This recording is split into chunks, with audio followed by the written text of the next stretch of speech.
Welcome back to Side Quest X Chrono Trigger, episode 7 this time, actually episode 7, not 6 like last time. Back with me, my perennial party member and contemporary or constant companion, Wes Chance. Wes, it is wonderful to see you this Sunday afternoon. I'm just beaming in from the end of time. I love how that you can just do that at any point, basically, except on the Blackbird. I noticed that there was like a brief window there where you're stuck with whoever's in your party, but otherwise, yeah, we can just change on the fly. Why not? I mean, I, Uh, I really like that, especially because there have been some times when my party was locked, particularly when we lost all of our items and weapons, and I didn't have yeah, Ayla in my party. And this actually reminds me a little bit of Final Fantasy IX when I had a very magic heavy party, a summoner and Vivi with me when we went to the upside down castle where no magic could be used.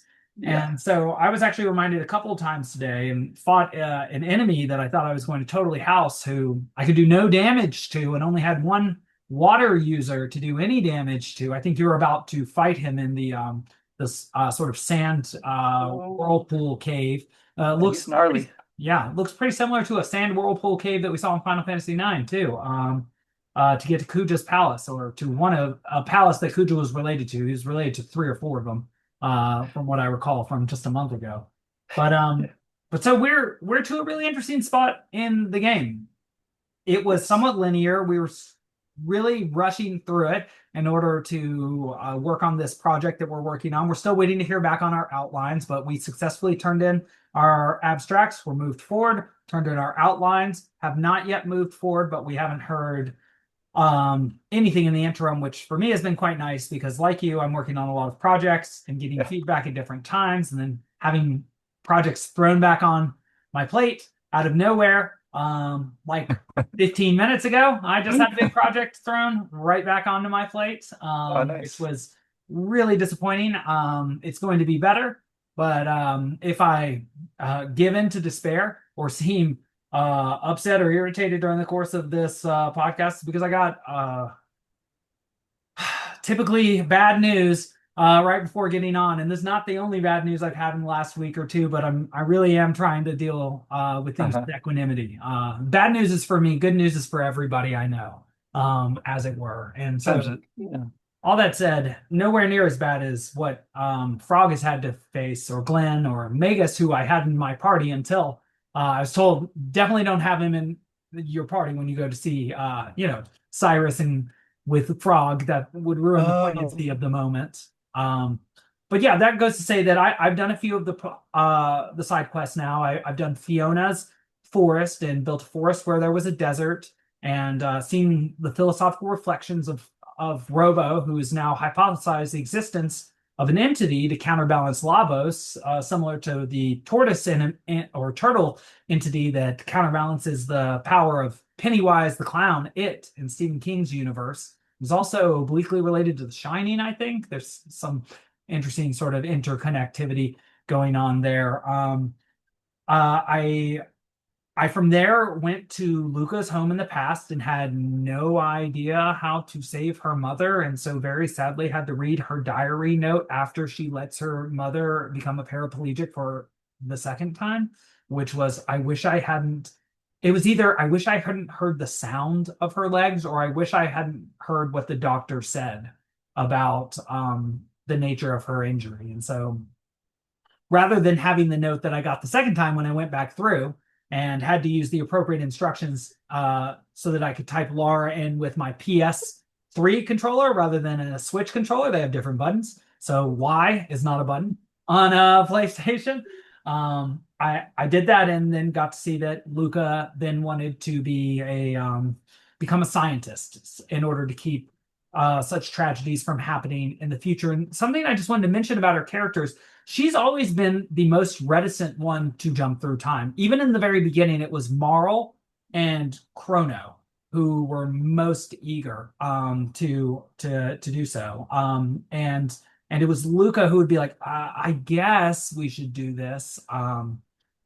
Side note, I was playing Final Fantasy VII Remake yesterday, Intergrade, and there was another character whose name was something like Marl or Carl or Charl. I think it might be the landlady of Cloud and Midgar, but her name was spelled just like Marl's. and also pronounced. So to the commentator who was suggesting that Marl's name is Marl, not Marley, point to you. That would seem to be additional evidence in your favor. So I hope you're still listening along. That said, I did those two side quests. I've already done the Black Omen, and then I also, of course, went to see Cyrus's grave. And so I've done four of the nine side quests that are listed on the various side quest pages. I'm on the PS1 adaptation from the Super Nintendo, not the DS adaptation, so I don't have the extra dungeon slash quest that those who play the DS version have, which I'm perfectly happy about. Okay, so that's just a brief explanation of basically what I played today and leading up to this. But where have you gotten to, Wes? Where do you want to get through? Do you see any necessity in playing all of the side quests or any ones in particular? Uh, I I don't have a lot more progress than I did from last time. I did get Chrono back, so if you consider that a side quest, Not sure. and Yeah, you don't have to do it. yeah, there's a certain number of additional things that can be done outside of like the side quests that are listed that basically correspond with what the old man at the end of time has to say as far as like clues or like ways to help the party. Um, because you can also talk to each of the characters, and they will have some things to say as well that in some cases go along with his hints, and in other cases are extra. And so um, Ayla will say like you can go back and get some armor from the past. There's also different items and things that are scattered around, like those treasure chests and sealed doors and things that can be opened with the pendant now. Um, there's also like a fair amount of just things change once the Black Omen appears. Like NPCs will have different dialogue. Um, of course, once Magus joins your team, everyone knows that his name has changed. If you change his name in that moment, it changes it throughout all the other places where that name gets mentioned, right? And then like little by little, more and more things start to have knock-on effects throughout the timeline. So yeah, as you start doing these quests, you'll start to see you know new objects like the forest growing up and the shrine in the midst of it, or where Magus's statue was in that square, then it's changed. I think it's to Ozzy's statue or something like that. Um, We'll deal with that yeah, soon. yeah. There's like interesting changes that will happen. Obviously, if you play through the Black Omen, you can do that in the future and then kind of work your way back in time and do it repeatedly. And I believe that also will have some effects on different endings and things. But we've already blown by a lot of the possible endings for this game, which happen as you trigger like certain events within the main story or these side quests that will kind of key it to different animations and events that happen at the end of the game once you defeat Lavos. Um, I don't know if uh, any of this is strictly speaking necessary or in like there's definitely not a an order that you have to do them in. There's probably some kind of optimal order, just like in terms of equipping yourself to go through in a more elegant fashion. Um, but I think the main thing that I would say about these is like it depends on what you want to see as far as the characters go, right? And so as you go around and you talk to the members of your party at the end of time, you kind of get a sense for what each of them is going um, to help you to do and to find out. Um, so like Marl will say something about how she hasn't heard from her father in a while, like wonders how he's doing, you know. Um, the Magus will be like, oh, those Cretans, you know, his henchmen, they're still alive. Like, um, so yeah, I mean, I think that there's, you know, a limited amount of actual character development in this game, but the character development that is included is done in this really interesting way, which yeah, is determined by the player essentially and our choices. Um, like you mentioned, Glenn having this kind of attempt to fill the shoes of Cyrus, right, throughout the whole game. That's put in a pretty interesting light when you go back and you actually talk to Cyrus's ghost, um, which, yeah, you can only do if Magus is not in the party, right? Like, because that will prevent the ghost from appearing, or if it does appear, maybe it would attack you or something like that. I can't remember. It Um, attacks you if you're in the present and you can't defeat it, but you eventually disappear. There may even be, okay, I didn't run into this, but it may even be the case that if Magus is in the party or Magus is in the party, you can't even get. I'm not sure because I didn't try this, so this could very much be wrong. That you might not even be able to pay the carpenter the 2,000 gil in order to go there. But yes, there is some yeah, stop on the sequencing if you have Magus. It makes sense how you explained it. okay. So, I mean, I think that the opportunity to fight Magus, I don't know if that is one. Like, I'm trying to think about what would most players do, you know. Hmm. I think most players would go and try to recover Chrono, right? I'm pretty confident about that one. But the fact that you can say no to facing Magus is probably not as obvious to players who were, not aware of what's fully possible with the game, you know. And so I'm pretty sure that if you know that Magus is a playable character, you'll make that choice every time to not fight him, right? Because it's pretty cool to get Magus on your team. Um, but there must be people who, even knowing that, would still say, "Yeah, I just like seeing Frog get this particular kind of, revenge or vindication, maybe, right?" And so I guess if Magus doesn't join the party, I'm kind of curious whether that locks out the Aussie Flea Slash side quest entirely, like whether you can still do that one at all. But I don't know. I assume it's still possible. Um, the other like minor thing, I guess, is like among those little random items and things, there's little triggers that allow you to do a triple tech with certain characters, certain Yes. configurations of the party, right? And so one of those is again a frog specific. I think it's Yes. the gold rock, right? With the lancer thrower or Yeah, lance yeah. thrower or whatever they're called. It's like a bird who throws a rock and he catches it. And I did that. It's kind of a long, not a long, but You got to go way out of your way. Yeah, yeah, way out of my way, the Dindoro Mountains, and I had to go through them and avoid these low-level enemies who take as long as any enemy now for me to defeat because my character's almost level 60 at this point. But so it just takes time. So fighting enemies is punitive just in terms of having to fight the enemy and getting basically nothing out of it but losing time. But yeah, no.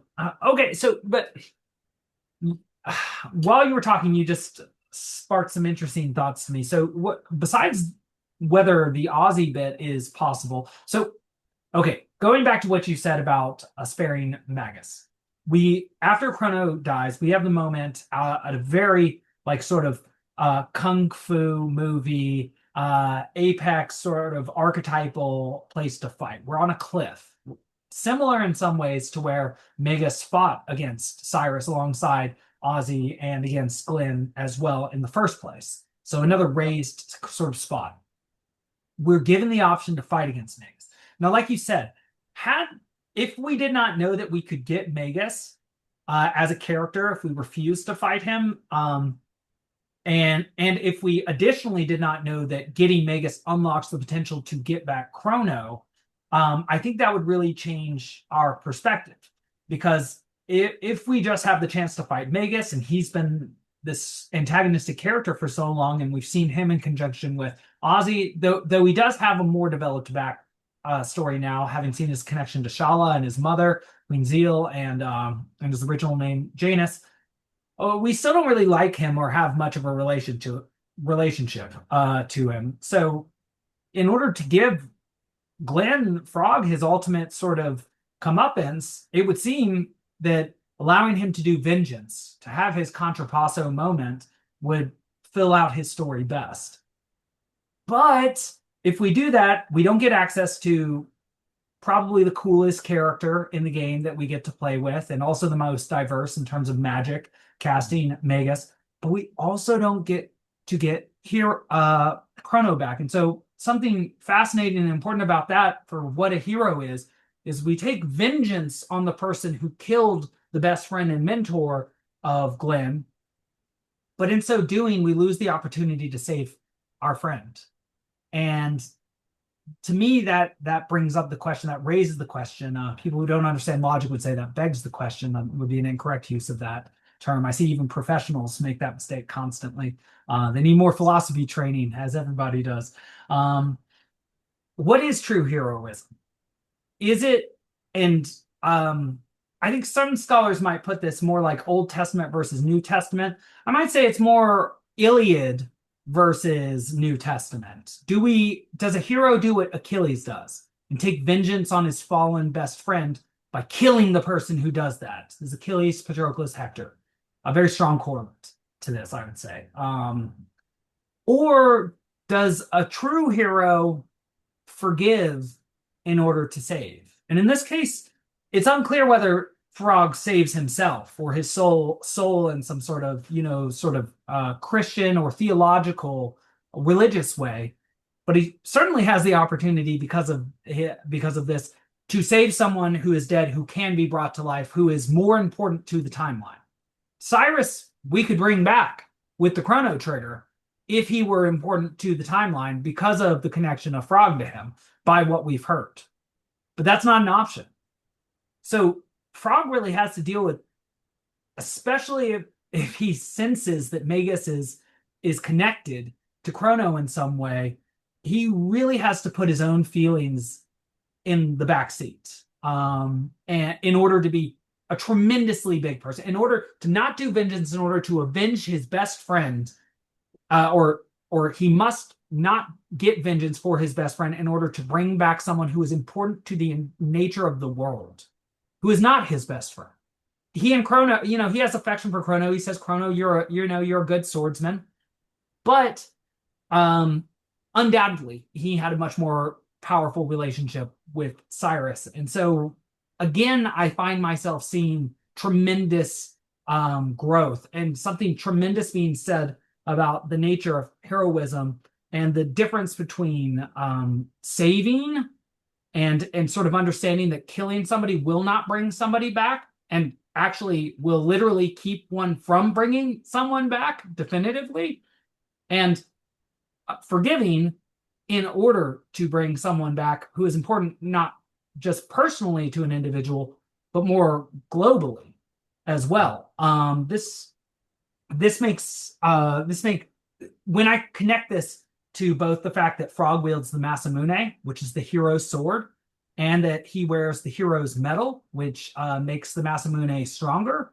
And after completing his side quest, where he sees Cyrus's grave, and the grave says something different. Here is he who was struck down by Magus, is a paraphrase of what it says. But then here's the one who was avenged, or who was avenged by his friend Glenn. And even though we didn't kill Magus, somehow Glenn feel his spirit is put to rest by the fact that Frog, not that he has killed Magus, but that he has become a great swordsman. Exactly. And in fact, his compliment, Cyrus doesn't talk about Magus one bit. He doesn't mention him once. He says, you've become a great swordsman and your discipline is, amazing. And, take care of Queen Lean and the king.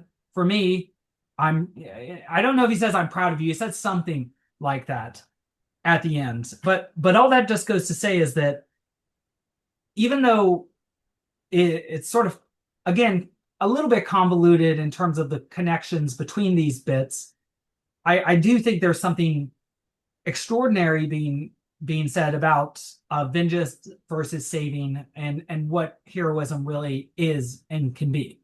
And again, as maybe a vengeful individual, I wanted to kill Magus. But it was only my second thoughts where I was like, well, I'll lose access to Chrono and I actually have to write this paper where I talk about Death Peak and there will be no reason to go to it if I kill this individual. So I too had to take a step back and not go with my initial emotion and do what was, uh, well, better for time and Chrono. Yeah, I think you can still do the Chrono stuff having defeated Magus. I don't think that that locks that out. Um, because I'm pretty sure he'll still tell you that there may be a way to rescue Chrono, Okay. regardless. Yeah, and then all the rest of it has to do with the gurus. They are the ones who have the requisite items and give you the directions and stuff. But I think thematically, I still would agree that the idea of, you know, I think what Frog says is something like, I know that even defeating you won't bring Cyrus back, and so there's that thematic idea there of like, well, what does bring people back if not defeating the bad guy, and I think the game makes a pretty big point of Chrono's whole, you know, um, silent protagonist thing is like, I'm just going to defeat this bad guy, Lavos, right? It doesn't go well for him. He's not prepared. Right. He doesn't have the requisite, uh, you know, uh, well, unless he does, of course, like if it's a new game plus or you've grinded a ridiculous amount, you can win that battle and just end the game there. But that definitively locks out a lot of other stuff that can happen in the game, right? And so anyway, the idea that yeah, by becoming a better version of yourself, you in that way avenge your friend who's died rather than killing the person who killed him. Um, that structure of it is pretty similar to what we see with like, well, how do we get Chrono back? It's not by defeating Lavos, going back in time before it and beating him, although again, that's kind of New Game Plus. Rather, it's by utilizing some other kind of subtle mechanisms within what the game allows and being able to do something that seemed impossible, right? Even Magus, he does say this if you have him in the party, right? I didn't think this was possible, like to have this frozen moment in time. Um, and then replacing the the actual friend with the doll, right? Which I think is a pretty cool, again, like to go back to Final Fantasy IX for a minute, like the idea of these inanimate beings that acquire soul is pretty close there, right? There's this idea that this one has the person of Chrono, this one does not. They're indistinguishable, however, right? Because the doll, it does all the little movements and animations that Chrono does when you're playing the game to win it, which you can lose and still buy it anyway, it doesn't matter, right? But somehow, um, even though Chrono doesn't speak, uh, there is more to him than just those physical things. Um, there's a lot of points at which these quasi like spiritual entities are represented, right? We of course have Mazza and Moon, and they're kind of the ones with the most personality, probably. Um, but again, there's like all these kind of shiny little objects that often will boost your stats when you pick them up, like magic tabs and stuff. Um, but also just indications that there's something important there, right? Are often portrayed by the game with this kind of like sparkly light or something like that, right? Um, and so all this like questioning of the motivations of these characters, I think if we do go for that, if we do allow the game to show us those things, it's going to make us think through some of our maybe like assumptions about what these games are about, and like you said, what the true hero is really about. Um, it doesn't change the fact that ultimately we are going to go and fight Lavos, but it does kind of suggest, and each of the side quests does this in its own way.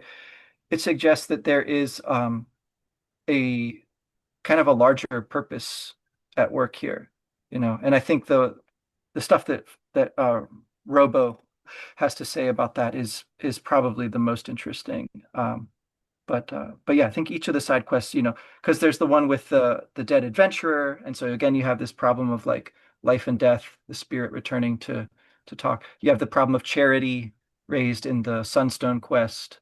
Um, and so like how can you um, you know, in I don't know if manipulate is the right word, but like involve yourself in a in changing a personality and making that person actually different than what they were before. Um, and of course, yeah, with Lucca's um, attempt to save her mother, that's again like a kind of a unique situation. Um, I have to think more about what you're saying about her being the most like dubious about time travel and stuff because I do think that's correct, and I wonder if that's you know does she somehow have the most knowledge about what's going on, if she actually has already, again, this gets into kind of a bit of a loop, but like, has she already done this? Has she already seen all this? Mm. That's kind of what New Game Plus seems to imply. Like at a certain point, Chrono is already the one who has done all these things and is returning, but I'm not sure.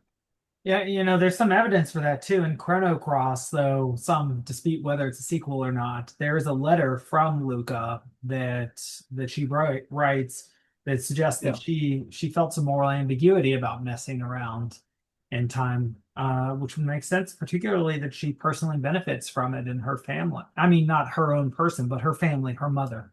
Yeah.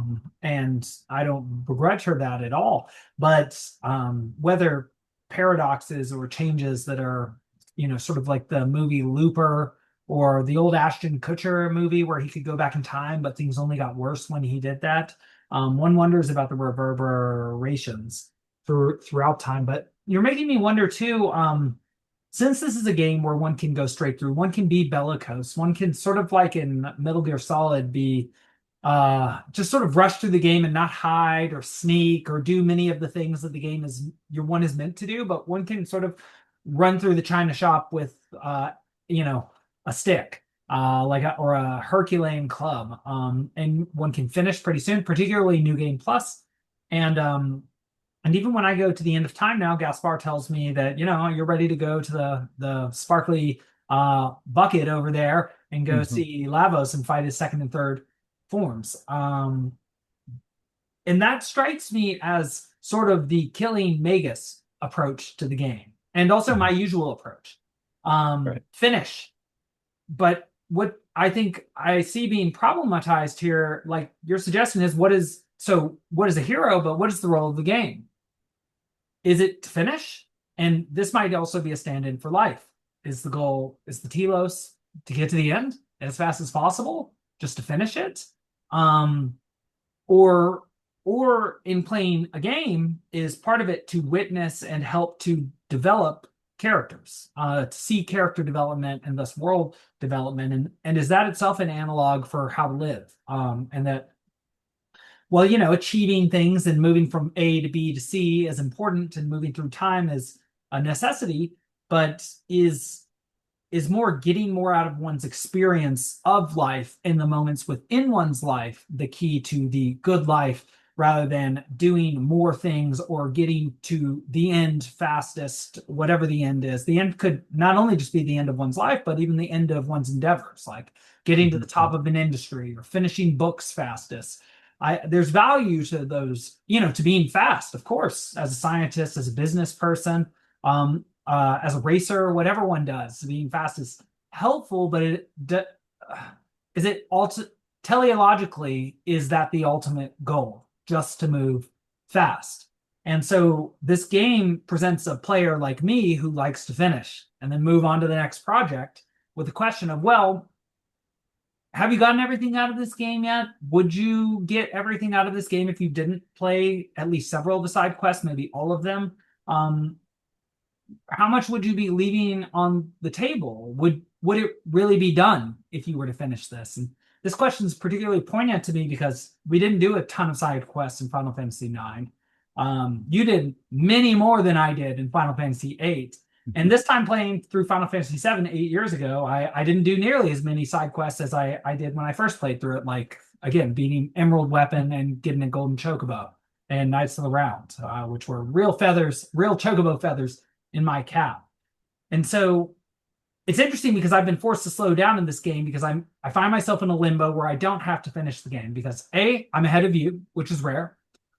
B, we're not yet pushed to the next stage of our writing process. So there's no real hurry to Yeah. finish at this point. And so even when we were texting last night and you were like, well, you can kind of go where you want to go. And I was thinking, well, I would like to just finish, but where I want to go is I just want to learn more about this game until it is time to finish, I suppose.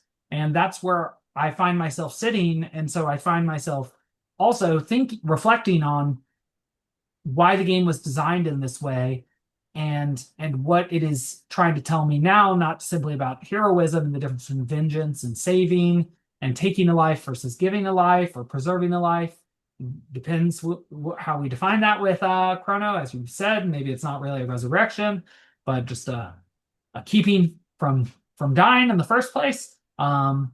But what is the purpose of playing this game? What is the purpose of going on a side quest? And this is something we really get at. It is a side quest. Do we call a side quest rather than a quest? Is that an issue of nomenclature and definition?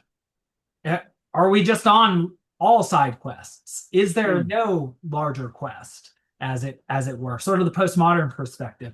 Could we, or rather, our side quest too, right? When and outside of the game, just in our own life, going to the gas station, going to the mall, going to the grocery store. These are things that seem like necessities, but they take time and energy and effort and money and and are part of one's life, though one doesn't usually include these events in the story of one's life. But is Chrono Trigger more trying to get us to look at the fact that it's the doing of the things with the characters that are in your party and seeing the world in which you exist that is life. And so the quicker you finish this, the less you'll experience and the less you'll see. And so it's almost like a punishment to finish the game without having done this. And it's almost certainly a punishment to finish the game as soon as one possibly can, which I think is to at least a little extent emphasized by the fact that the better endings are not the early endings in general. I know there is a good ending among the 13. I'm hoping I get it. But there are also bad endings. You may know a little bit more about those than I do. You I know this game much better than I. This is just my second time through, and my seventh total podcast thinking about this. That's fair. I think that the majority of the endings are somewhere between joke endings and like surreal fourth wall breaking types of things that invite the player to sort of laugh at themselves as much as anything.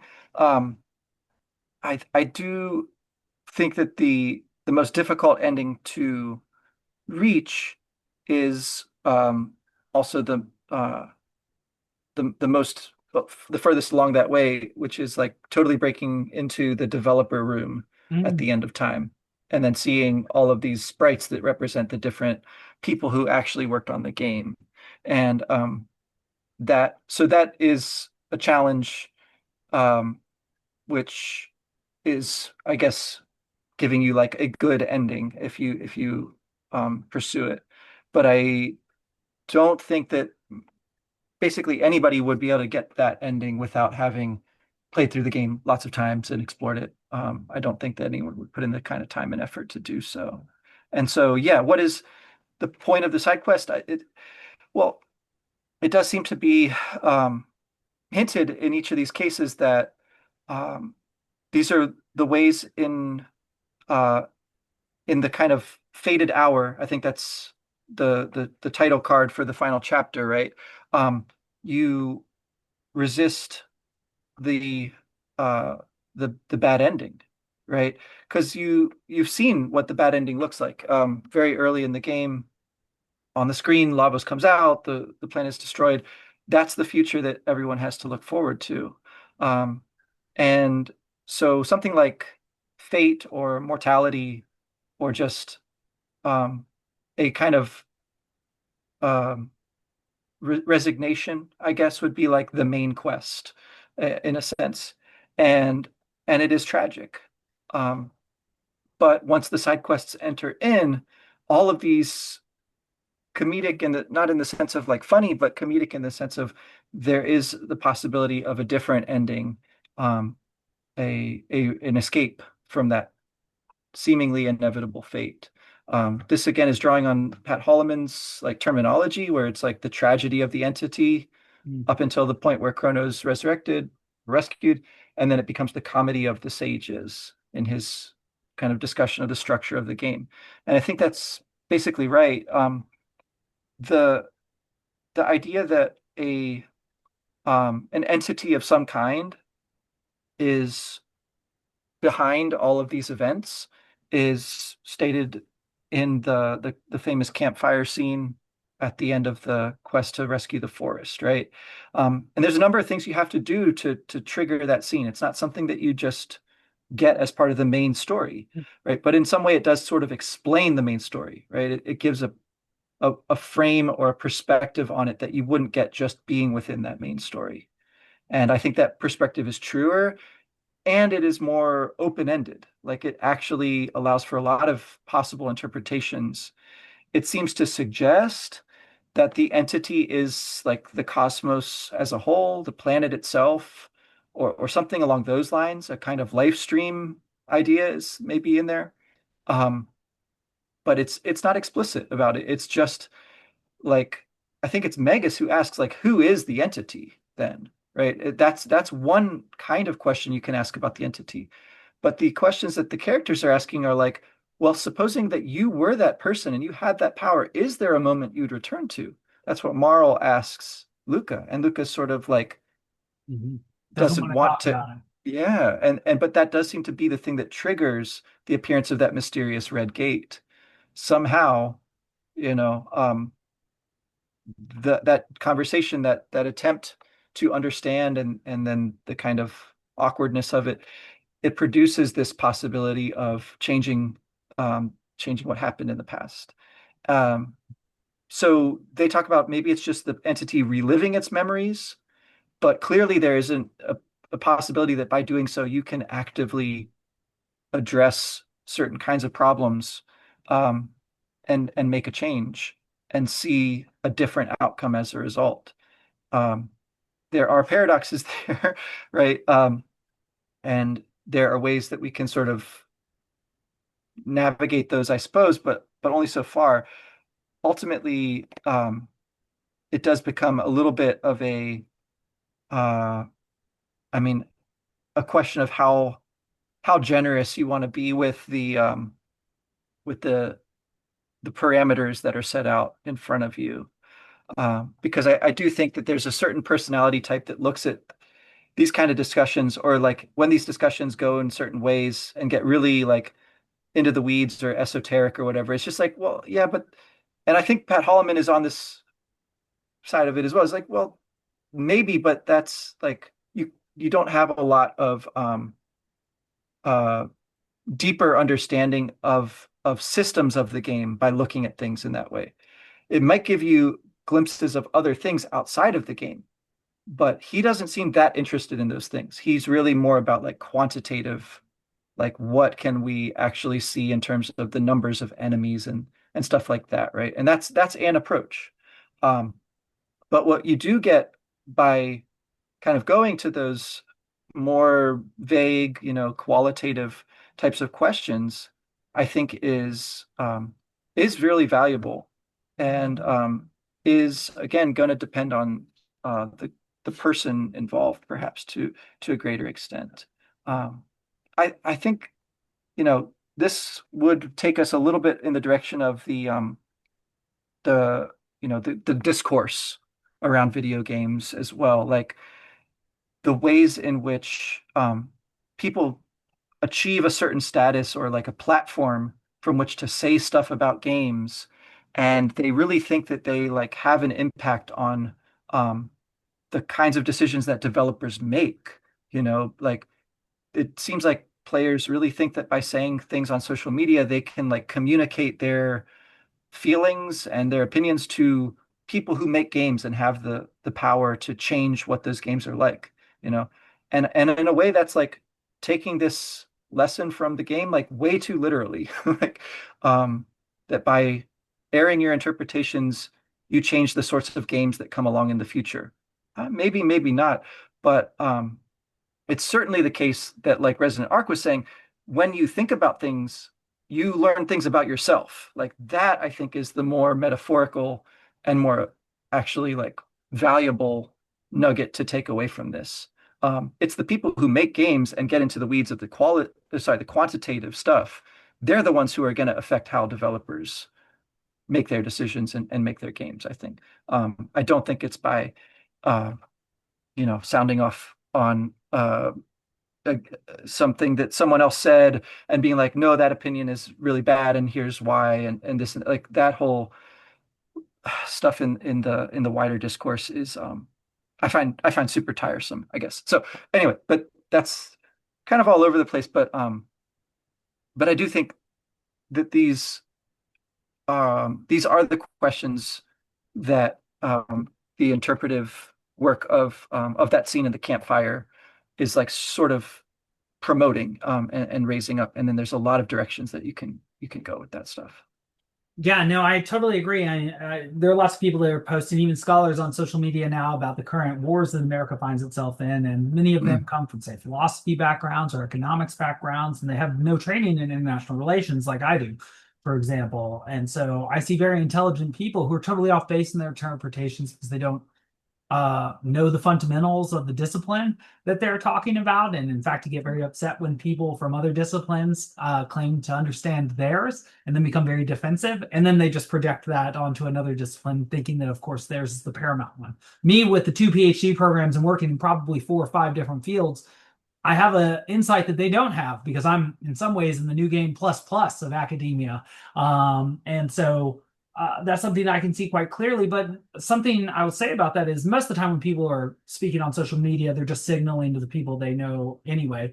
But also a lot of people have this sort of native matrix-like Christian belief that if they say something, it gets recorded in the ether for all time and counts as something that is good. So we'll take them to a heaven-like place in the future. I think it really is that unsophisticated, and I think that can come from like a sci-fi atheist just as much as it come from a fundamentalist Christian. I think they both mm, come pre-loaded with that sort of software governing their thought in the same way that they, think of a large, powerful individual as a figure of God. And you see this throughout time. And it's a very unsophisticated way of thinking of God rather than as a set of abstract concepts like Aristotle and the philosophers managed to get to. But mm, right, to actually dig in and do the difficult work of looking into the game and understanding one's own temperament and uniqueness, but also uniformity with others, is part of the real difficult work. mm, Rather than simply opining about something, but trying to discover what is there first and foremost, and what is rich and what is superficial, and then what resonates with one. You and I have very different temperaments, so we focus on yeah, different things, and this helps our conversations. We have a lot in common, but we have a lot, in terms of how we see and experience the world. There are a lot of differences, which helps our conversations, which is why conversation is so important in how we model being different and sharing differences in order to attain understanding between each other. And so I do think that the game does a good job, like you're saying, of guiding us towards deeper ways of appreciating the game itself, games, and ourselves and our own approaches to living beyond just the intellectual questions of how does time travel work? How would it work? Is this a paradox here? Is this a paradox? Again, those are interesting questions, but to some extent they're extraneous to the moral core of a game that serves as something of a Bildungsroman.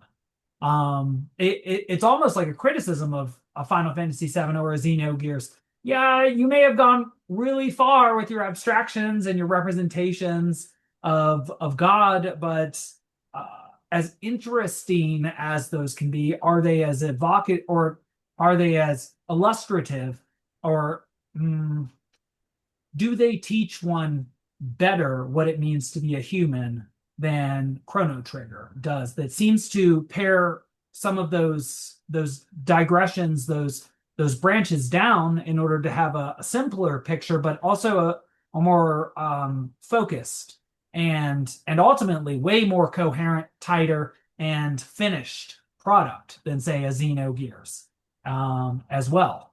Um, Yeah, no, I think it's interesting that those, to me, those are sort of like the Baroque, like this is like the Renaissance. It's like this is the Da Vinci, this is the Raphael, whatever, Michelangelo, right? This is that. And then you get some further developments that add, shade, and you get your Rembrandt, your Caravaggio, et cetera, et cetera. That's like Xenogears. And and it comes to a certain point of the temperament, the experience.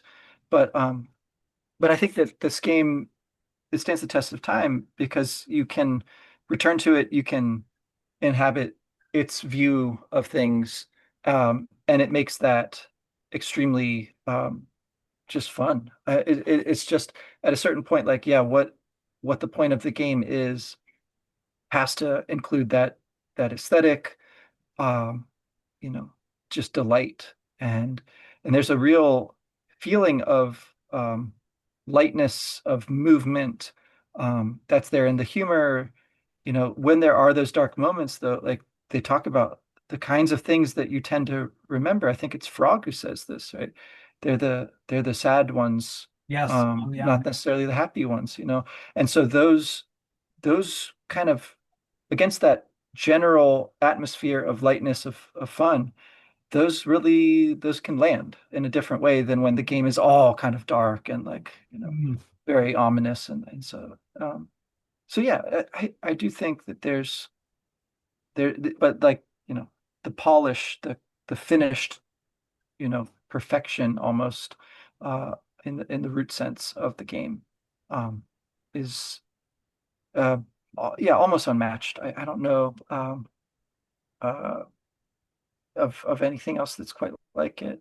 Um, so yeah, so if you're, I don't know, interested in continuing with the remaining side quests, there's still a handful more. There's certainly the endings that we can uh, you know, discuss in a general way, if not like going into the specifics of every single one, because there are quite a lot of them. Um, but uh, but this is a game that I feel like it's truly inexhaustible, like as much as has been said about this one. It there's always more. Well, yeah, no, I'm interested in doing at least one or two more podcasts. And maybe we can either hash it out now or over text. It might take us a second for us to get through it, but I would be interested in finishing several more of the side quests, if not all of them, but certainly interested in going to beat Lavos and talking about that Okay. as well. I know you've still got the Omen ahead of you, and you're not New Game Plus in it like I am, so you're not. I mean, I wouldn't say the Omen was hard, but it was long, and Yes. it just takes time and time. And there are several end game sort of bosses. Again, they're not nearly as hard as Final Fantasy IX's end game trinity of bosses, but can still be tricky. Um, so yes, I mean, especially after this conversation, I'm interested in going a little deeper. We do have, so far as we know, the time we could get contacted later today, and all of a sudden that time might disappear. Goodness. But probably not today.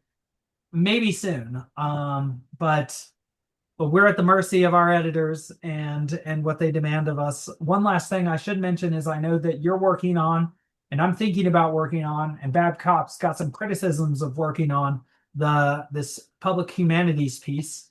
Hmm. It's what 1,500 words or so, supposed to be written for high school students, Hmm. and Hmm. is being put out by Cambridge, but by an editor from Harvard. Hmm. And you sent me some thoughts on that today, and it looks like you're moving forward with that for sure. And so if you want to say, I don't know, something about what you're planning to do to the audience, I'm sure they'd appreciate it. Oh yeah. Okay. Well, so yeah, there's a few different kind of call for paper things out that I'm interested in, right? The poetry presentation for multi-platform at Manchester. I definitely want to do something with that. Okay, And so that's yeah, that's different. That's a that's a different presentation one. out in Manchester. I've already sent in my abstract for that too. But yes, if you would just want to talk about what you're doing right now, Like, sure. yeah, that I mean that's a really interesting one. I was gonna share it with some other people that I think would like, directly, but just to say it is there for anyone who's interested. But then this one, yeah, I was thinking of looking at the Love Song of J. Alfred Prufrock as a kind of example of a work that I encountered in high school that I didn't really have categories for at the time, like because you read, novels and stuff in high school, and maybe you read poems, but they're not like that one. There's a real kind of strange incantatory quality to it that I hadn't really encountered before. And it opens with not Latin, sorry, Italian, right? It opens with some passages from Dante, like an extended quote. That's probably you know, part of why it struck me. Um, the other thing that's interesting, just from a biographical standpoint, is that Eliot writes that when he's pretty young too. It's pretty clear that the speaker is supposed to be like older or at least feel old, or has some anxiety about getting old. But the poet, the actual person who wrote it was, I think, still in college, is what I read about that. And so, um, that's remarkable. It's true that lots of great art is produced by very young people, and I think we tend to forget that, or even actively like, um, I don't know. It's anyway. So there's a lot of elements to that poem that make it one that I think would be pretty interesting to write about, and I think would get at some of the themes that they seem like they are interested in at that publication. And so that was the one that, like, I was just trying to throw out there to see what you all thought, if that is something you wanted to collaborate on. But you also mentioned Manfred in a recent talk. I think it was about Chrono Trigger, but Byron has got a poem on Manfred, and it's like a kind of imitation of Faust, I think, Goethe's Faust. I Makes don't know sense. much about Lord it. Byron was like Manfred. Manfred was himself sort of a playboy, handsome. He's described as blonde and handsome, with Yeah. a disfiguring scar down his face. Um, and really a surprising, sort of like Lord Byron would be surprising in a heavenly sort of place is strange there. But it's funny you talking about your engagements. I read The Inferno by myself in high school, Mhm. and obviously I'm a Dante scholar now. Several Dante publications. I've devoted my life to, well, to the to art, but specifically through one of the universal geniuses that's existed, Dante. And so you're making me think that it might be interesting to talk a little bit about my non-pedagogical first exposure to Dante. There was only so much I got out of it, but I was really interested in the notion of hell, and I've stayed interested in that notion. And having played Final Fantasy VII, I was talking with my wife about this yesterday. In the same way that the most interesting question to you when I first met you was the existence of God and whether the ultimate importance of that is. I was very interested in immortality and notions of hell, and have stayed extremely interested in these notions. I think I've gotten in some ways to the end of my studies and have figured out what I initially wanted to, but now there are other things I want to figure out, um, that would be much less important to my younger self, but more important to a human who has some understanding of the nature of being. And I am now okay with not pursuing immortality, and I understand, I would say at this point, that a good life is a life within the constraints that one finds oneself, and that artificially attempting to expand those is what leads to problems with Sephiroth, Kefka, Ultimacia, many antagonists across media. We could really go into that. If I think that'd be a really interesting episode to talk about um, whether one can aim for immortality without becoming an antagonist, and whether there are some examples of that. But but I think someone could say I was wrong, but it would be really hard to refute me in this. In some ways, this poem has taught me the ultimate meaning of life, or at least helped me to get to it. Insofar as I'm correct that humans cannot achieve immortality and that our lives would not necessarily be better, or if we were immortal, that we might become more corrupted or worse in such a way, eventually becoming sort of unique Sephiroth planets that eat other planets, or like Galactos. We see this archetype over and over again of the unitary thing that has to eat in order to survive. It's sort of an idea of a vampire, right? And then space vampire Galactos, space vampire Sephiroth, space vampire Lavos. Mhm. Even though he can reproduce, his children go off and do the same thing as he did. And so whether he's got a holy union with Zeal or not, it doesn't seem quite so.